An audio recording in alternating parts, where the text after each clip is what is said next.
I genuinely would like to change people's views and opinions on like fast fashion, not even fast fashion, but, you know, on just make people think differently. Obviously, it has been really hard losing him, but because I've found this like extra drive and strength from somewhere, that just keeps me going. Like I am sad, but I'm like, because I'm doing this now, it's kind of just helps keep me going. On today's episode of Spill the Tea with LLIB, we have the wonderful Claire Jackson. So Claire, can you share with our listeners a little bit more about your business and the unique aspects that set it apart? Yeah, so I am a seamstress and upcycler stroke fashion designer. So I'm a fashion designer by trade. I've done that for the last 20 years, worked in London for some quite big names on the high street and at luxury level. Am I allowed to? You are allowed to. So my first job was at Burberry. So I was quite lucky. Should we do that? I feel very underdressed. Don't look at me. So yeah, I was quite lucky. I got that job while I was still at uni and I stayed there for 5 years. I hadn't really planned to move to London at that point. And I got the job and I was like, Dad, can you find me somewhere to live, please? I need to move like next month. So yeah, I was there for 5 years. And then I went to New Look, Marks and Spencer's, River Island, and then more recently, Matalan. When I moved up to Liverpool. So yeah, the thing that makes me different is the experience that I have. So there are like a lot of really talented seamstresses around in Liverpool, but I bring with me my experience in the industry, the fact that I've still very much got my head in trends. I'm still quite interested in it. So I kind of bring that to the table and all my customers feel like quite comfortable around me. And then also I invite clients to come to my home. So it's very relaxed. It's like a private, personal one-to-one fitting. And I also offer out of hours and weekends because I know how hard it is, like being in that like 9 to 5 job where you just don't get any time. You know, obviously when people have got kids and family members to look after, you know, it's just really hard to fit in. So yeah, I kind of offer that flexibility. And I think I struggled for a long time about what my USP was, but over the last few months, I have kind of realised when customers have been coming back and I've just been chatting to people about it, it is me. And I feel like a bit like big-headed saying that. I don't think we say it enough. And it took me a while to realise it, but you know, they can come to me and feel comfortable and I'll give them an honest opinion. I'll be really like transparent about what can and can't be done, like how much things are going to cost. If I think it's probably going to be more than they want to spend, I will tell them. And you know, God, we have heart-to-hearts in our fittings. I hear people's life stories and get involved in like family dramas and secrets, and you know, it is quite Bridgerton. Like the seamstress on Bridgerton. Yeah. I hear a lot of things. Is the accent fake? Are you truly like a proper Scouser underneath? Yeah. I'm an adopted Scouser, definitely. No, Bridgerton, yeah. Oh, I do miss that. So where did this start then? Like what inspired you to go into becoming a seamstress? So I'd been kind of, after working in the industry so long, I kind of knew that I had a bit of a shelf life and I wanted to get out. I've experienced, you know, kind of a lot of all the like bad things that go on, you know, kind of the waste and traveling around the world and seeing like factories and environmental kind of like effects. And I just kind of, I didn't want to be part of that anymore. And I wanted to kind of help be part of a change. And then during COVID, I actually fell pregnant and it didn't work out. I had a molar pregnancy. And subsequently, I ended up having a lot of treatment. For about 2 years, I was having chemotherapy. And I'd spent a lot of time out of work, and I just started thinking about how I wanted to spend the rest of my life, and started reading up on like the environmental effects of fast fashion. And once you start like finding things out, there's kind of no going back then. So so I kind of thought, right, I need to try and find a way to kind of change the direction of my career. I'm very grateful for it, by the way. I don't want to kind of totally, badmouth that part of my life and that part of my career, because it's got me to where I am today. But I kind of just wanted to change the trajectory. And then my sister got married, and I was looking for somewhere to get my bridesmaid dress altered. And because I worked in central London and was commuting out to Dartford, where I lived, I could not find anywhere like out of hours to alter my dress. And I just didn't have time to do it myself at that point. So I was like, oh, wouldn't it be good if like someone could just come to me, or like I could just go to someone's house? But I just couldn't find anyone. So that kind of started sparking the thought. And then when I moved to Liverpool, in 2021, I just started doing it on the side. I felt it was like a dirty little secret. I felt like I was living like Bridget. Like I was living two separate lives, because I kind of kept it. I didn't make it common knowledge at work, because I didn't want anyone to question, my like my competency at work and stuff, because I've always been a really hard. Oh no. So that was the first time that we've ever had an actual spill the tea on the couch. Claire, you are an amazing guest already. It would have to be me. So you were telling us about having that dirty little secret in work, and that you didn't want other people to feel like you weren't competent with what you were doing. Yeah. So I kind of kept it quiet. I didn't tell anybody. Only my friends and my family knew. In fact, I didn't even tell some of my family, because I was just frightened that people wouldn't believe in me. And I didn't fully believe in myself at that point. I never thought that I would be where I am now, and I'm still quite early days.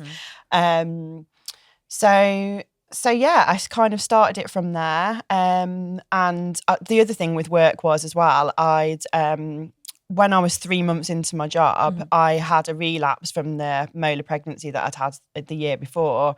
So I ended up going off sick for quite a little while I had more chemo. So I was also worried that I'd had loads of time off work, and I didn't want anybody questioning, my ability and my dedication, because that's something that's always been really important to me. I've always probably given too much over the years, and that's kind of like what I've prided myself on, really. I kind of, it was very stop-start due to illness. And then my dad passed away earlier this year, so everything got put on the back burner again, because I was helping to look after him with my sister.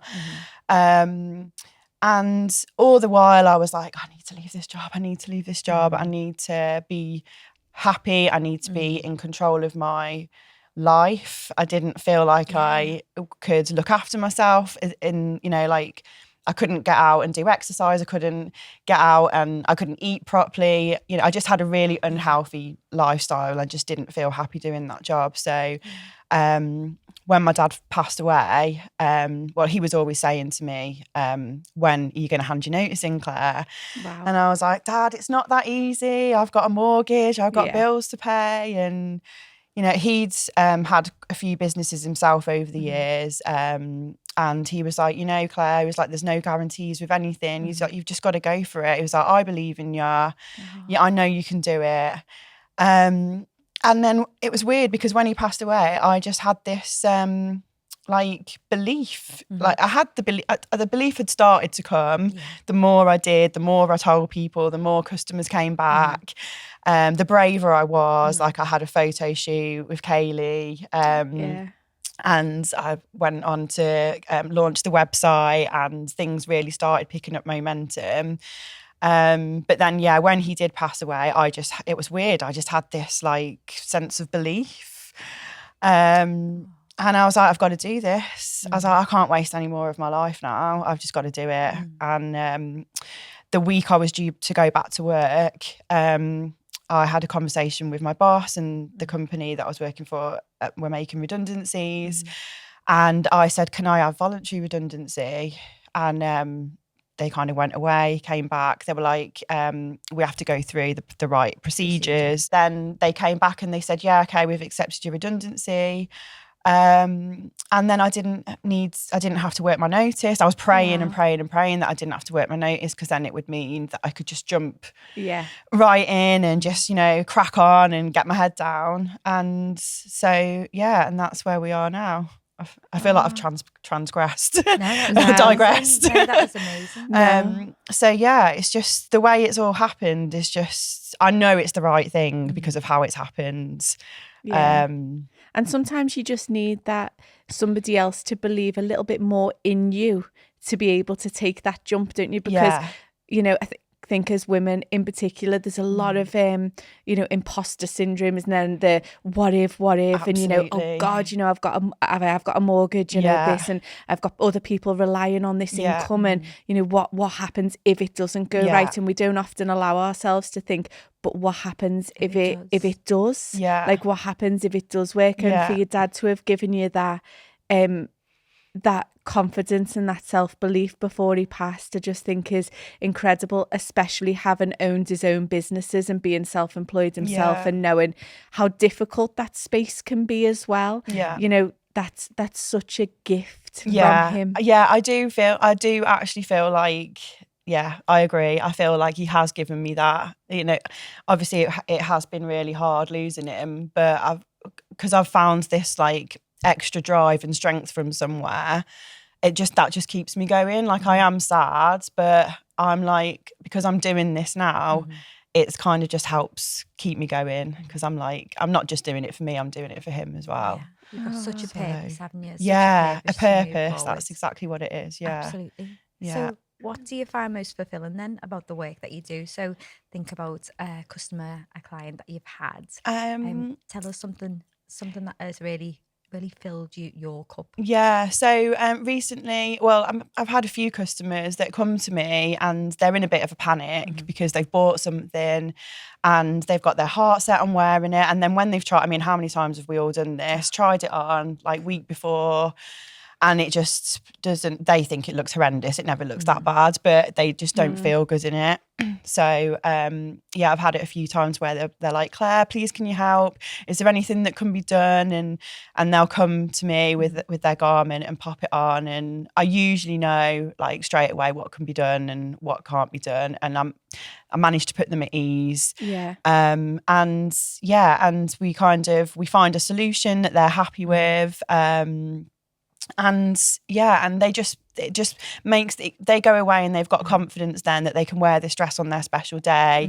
And it's not just them, they haven't got a weird body, because everyone's like, oh, it just doesn't fit my body. And I think our bodies change so much over the years, don't they, that we get really stuck as women, not only with trying to follow like fashion and its changes, but also those changes around how your body changes as well. So what suited you 20 years ago now all of a sudden really doesn't suit you because you've got this spread, but you don't really know what to do about that, and so you end up dressing in black all of the time, a la myself, and still looking and thinking, oh, even that's not right actually.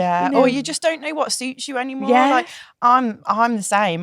This is my uniform now. I just live in striped shirts and jeans. Well, when I'm out in public anyway, at home it's with like a tea stain on the side. With a tea stain on the side. When I'm at home now, it's like trackies and leggings, apart from when clients come round, I have to make an effort then. But so just making people feel better about themselves. And then on the other side of it, the flip side of it, the other satisfying thing is that I'm no longer in this industry that doesn't sit right with me anymore. Like, I've been able to turn a blind eye for a long time about what goes on and what happens and what my personal impact that is. As a fashion designer, I've put thousands of like styles into work. I've had thousands of samples come back. Where does everybody think they go? Like, when you work in a head office, like there's samples, hundreds and thousands of samples flying around.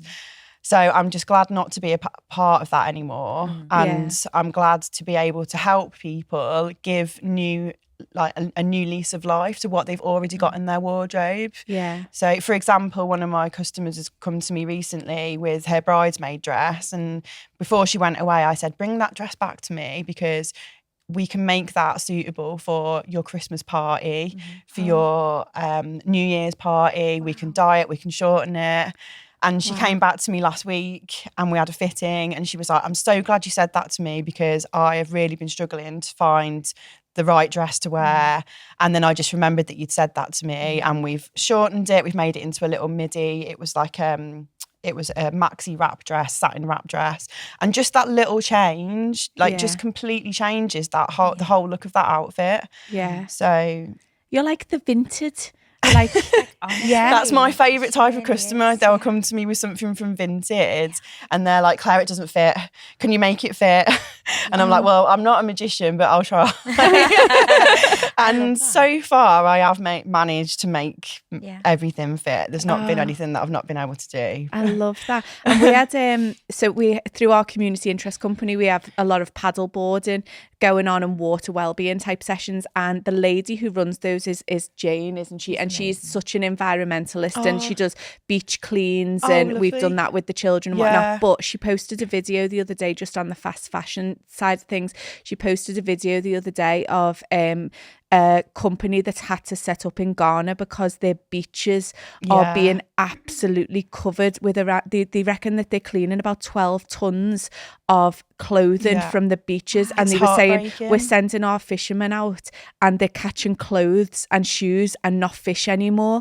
And they're cleaning 12 tons and it's going to landfill, and they've got the second biggest market for, unused clothes. But they were saying, who can wear 12 million million tons worth of clothing? We can't. But this sort of cycle's perpetuating, and I think part of our societal problem is, like you've said, being very blinkered to this fast fashion and the effects that has, because in a cost of living crisis we're all very much like, oh, do you know, Shein's amazing because you can buy 7 outfits for this amount of money. However, if ethically it's ending up on these beaches in it's sad Ghana. Because imagine if somebody just got a ship and dumps all that on our beaches. We wouldn't have that. No, we really wouldn't. We wouldn't. And because we're like a rich developed country, we can afford to say no, and we think it's acceptable to do that to somebody else's country. No, okay. Do you feel like social media is having a massive impact on how much people are, being influenced into buying things? Because I know I was awful for, I like that, and being influenced by, influencers who were buying not clothes necessarily, but an air fryer or a blender or all things like that, or candles or scents or something for your hair. And you've really got to start looking at them companies, haven't you, and making sure that everything that they are doing is is come from recycled things and stuff. I mean, we're all guilty of it. We all want to treat ourselves at the end of the month when we've been paid, or excuse me, we need like a little pick me up. But I think it's just being more mindful about what we've already got. Like, do we really need that new thing? Do we really need a new outfit? What have I already got in my wardrobe?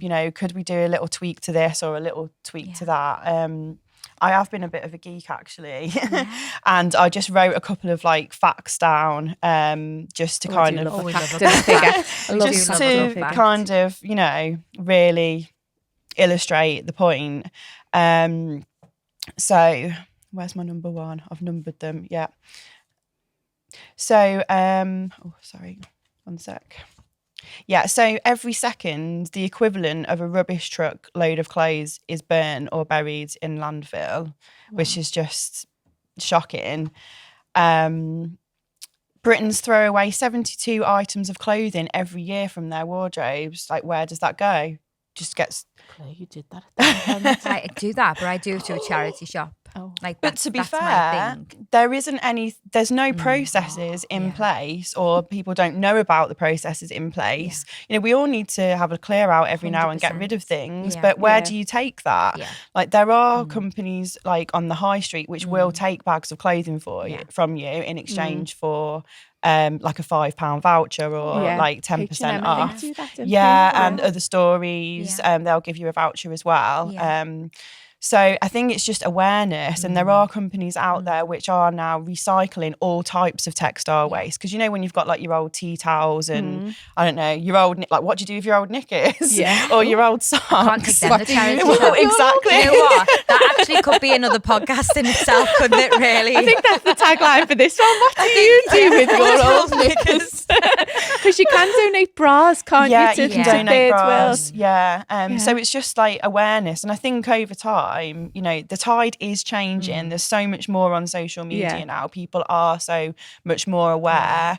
Actually, you know, we kind of do need to take a bit more notice of it. And I think one thing that has been really good about the cost of living crisis is that people are more open to shopping on places like Vinted and looking around for those bargains. And if you can't, I love Vinted. I love it. I'm addicted. No, me too. But I think if we can use those types of places more, that's a huge growing industry, isn't it? Absolutely. And then if we can take it to you and you can work your magic on it, you know, you've still had a real bargain of an outfit, haven't you? I do love charity shops. Like I love a charity shop. They do one here in Liverpool, Open Door in Allerton, and I remember going to fill your bag. So you pay a certain amount and you go, and it's like a little shop. And you go in and you just fill your bag, and my bag was like filling me bag.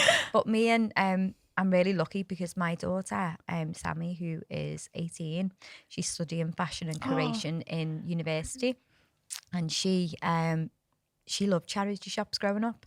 Like she would always be found in a charity shop, and we'd go to the vet and there was a charity shop next door, and I'd just know that we were going to go in there, and I was going to end up with you know, she bought all of her university stuff from charity shops. You know, like the biscuit tins, like everything she'd buy, like her teacups, like honestly, she's brilliant. And that opened my eyes to, you know what, it doesn't have to be what other people are saying is trendy and is in there. Like, it's absolutely not. You can go to a charity shop and you can find an absolute steal in a charity shop. I remember doing our very first Leading Ladies in Business members club event, and I wore a pink suit, and everyone was like, "Oh my God, I love your suit, I love it." And I was like, charity shop.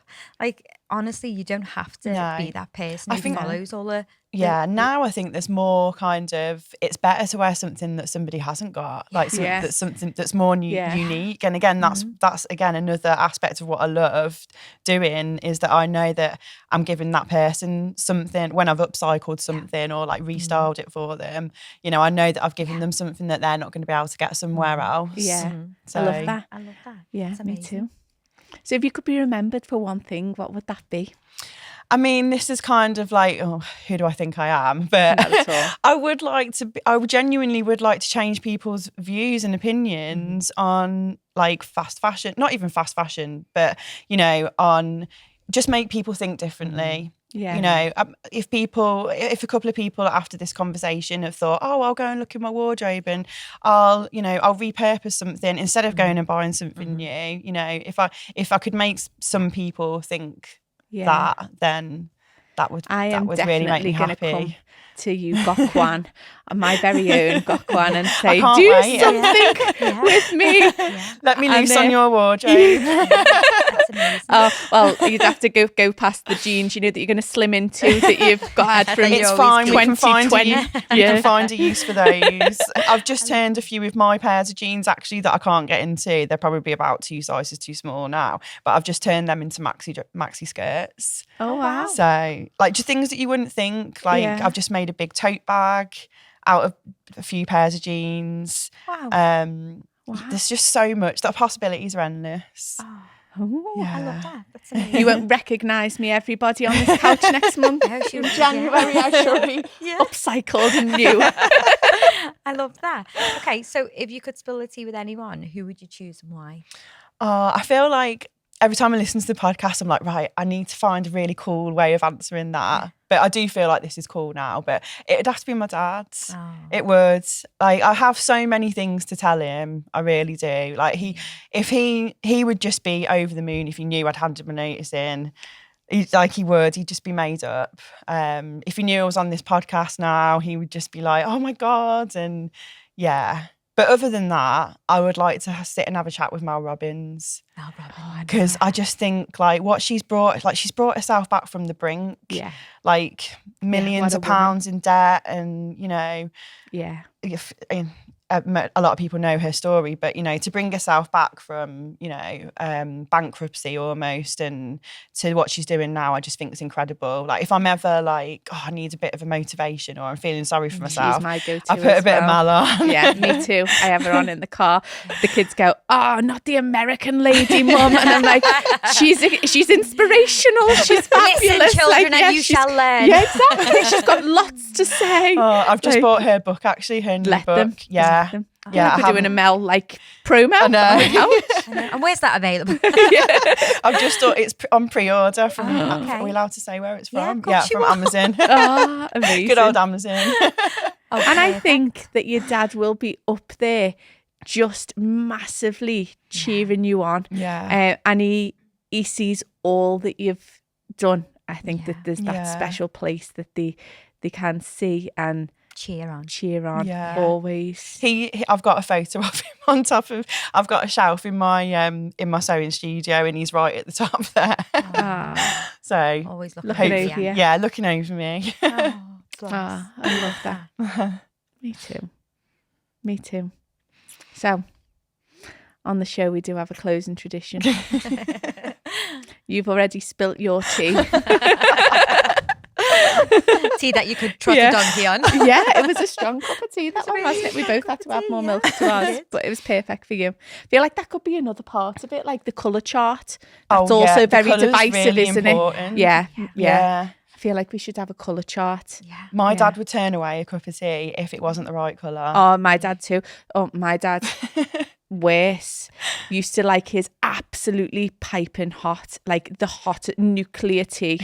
And he would take the same cup of tea back to the microwave, and microwave the same cup about 20 times. And I'd be like, Dad, I can make you another one. And he'd be like, it's absolutely fine. Put it in the bloody microwave and get on with it. Like 40 seconds. I'd be 40 seconds. Dad, like I can't even hold the cup. Like, but yeah, you'd have to get it out with the oven gloves and pass it to him. And his hand, like he'd stand there with it and I think, oh my goodness, like you must have no fingertips left. My dad was the opposite. He would drink a stone cold cup of tea, but I'm the same. So, because I'm so over the years, like just running around a busy office and just always being busy. Don't think I've ever drank a hot cup of tea. No, always goes cold, but I'll drink it. Yeah. So how do you make the perfect cup of tea then? So I feel like this is going to be controversial. So the water goes in with the tea bag already in the cup, and then it will brew for a bit. But because I'm quite lazy and I can't wait for my cup of tea, I'll put the milk in, not loads though, only a little bit, and then I'll leave the tea bag in, so and it stays in. So that's a laziness thing on your part? I think so. Yeah. All right, so that's a laziness thing. Oh no, Claire, leaving the tea bag in is a laziness. I think Claire I can't wait for it to brew. I've opened up a can of worms there. I think this is worse than what we think, because I think Claire actually leaves it in and drinks it. I do. And I probably shouldn't admit this, but my husband gets really annoyed because there's always loads of empty tea bags in the sink. Really? You put them in the sink as well? Well, we have like oh God, this is like another day. But we have like we have like a bit of a long You're making me look good, so just keep going. lazy tea making. A long going argument about having a bin in the kitchen. Yeah. So I've managed to meet in the middle, and we've got like a food caddy because I've got a composter in the garden. So all the tea bags and like the food waste go in the food caddy. Yeah. But when the food caddy's full because I haven't emptied it. And I'm in a hurry. The tea bags just get lashed in the sink. I think bins are a man's job. There's only one job that I say is a man's job, and bins is it. Definitely. Bins is it. So no, it's not your laziness with the tea bag. It's his laziness. I'm not just emptying managing the tea my caddy. time. Exactly. I exactly. ask though, have you ever drunk a cup of tea and the tea bag's like hit you in the face? Maybe that's what happened then. Maybe. Is the tea bag still in that cup? That's horrific. No. I was just clumsy. No. It was all the excitement talking about Bridgerton. It was. Absolutely. What a podcast. Even though it's a little bit, I think it's a bit more Team Claire. But I don't leave my team Claire. Yeah, I don't leave with the bag lazy in. tea making. Yeah. Yeah. I don't leave the bag in, but Sorry, I'm definitely with you on that. Definitely 100%. Although I couldn't drink my tea out stronger you had yours today. You're like bouncing off the walls with the caffeine. But you've been an absolutely amazing guest, and it's really interesting to just hear the flip side of working in the niche that you work in. And I think it's really important that message, and our audience especially, because networking and podcasting, we are constantly, oh my God, what haven't I worn before? What can't we wear? And now we're more, okay, we can throw a blazer on with that and it'll look different, or we'll switch it up with some shoes or a scarf. And I think the older you get, the more aware you are of one, the environmental damage that is happening. I don't think our younger generation, although the younger generation are becoming so much more aware. I think they are, definitely. Yeah, I think the younger me wasn't. I don't think it was anything that was ever discussed. I would always get a new outfit from Zara for every single occasion. I was 100% guilty of that. Yeah, but I think now we're more aware of that. We're more aware of the cost of living. And it's just, I think it's about gifting our children that knowledge now at the young age that they're at, to actually get creative. Get creative and wear a different jacket with it, or wear a different pair of coloured tights or something along them lines. So thank you so much for sharing not only your journey, but a journey that I think everybody should start going on. Thanks for having me. And thank you so much.